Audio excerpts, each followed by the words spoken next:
নমস্কার, আমি শম্পা সরকার। আমার আজকের রেসিপি হলো মূলো ঘন্ট।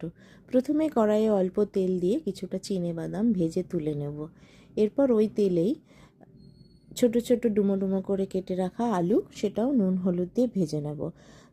রান্নার প্রথমেই কিন্তু আমরা মূলোর খোসা ছাড়িয়ে মূলোটাকে গ্রেট করে নুন মাখিয়ে রেখে দেব। নুন মাখানোর ফলে মূলো থেকে অনেকটা জল ছাড়বে, সেই জল চিপেই কিন্তু আমরা মূলোটা দিয়ে রান্না করব। এরপর কড়াইতে অল্প কিছুটা তেল দিয়ে তাতে জিরে ফোড়ন দেব। জিরে ফোড়ন ভাজা হলে তাতে পেঁয়াজ বাটা দিয়ে দেব। পেঁয়াজ বাটা কিছুটা ভাজা ভাজা হয়ে যাওয়ার পর আমরা তাতে টমেটো কুচি অ্যাড করব।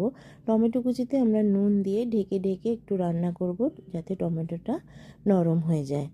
টমেটো নরম হয়ে যাওয়ার পর আমরা এতে কিছু গুঁড়ো মশলা দেব, জিরে গুঁড়ো, হলুদ গুঁড়ো, লঙ্কা গুঁড়ো। এই মশলাগুলোকেও আমরা অল্প অল্প জল দিয়ে ভালো করে কষিয়ে নেব।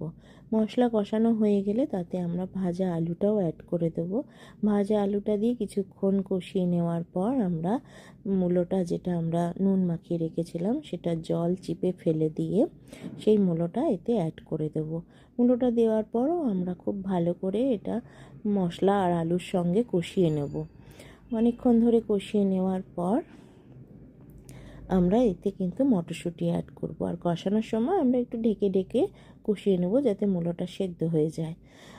মটরশুঁটি অ্যাড করে দেওয়ার পর আমরা এরপর দেবো চিনি ভালো করে মিশিয়ে নেওয়ার পর দেব গরম মশলাও ভালো করে মিশিয়ে নেওয়ার পর আমরা কিন্তু বাদামটা মিশিয়ে দিয়েছি, যে বাদামটা আমরা ভেজে রেখেছিলাম। বাদাম দেওয়ার পর আমরা 1 চামচ ঘি দিয়ে দেবো।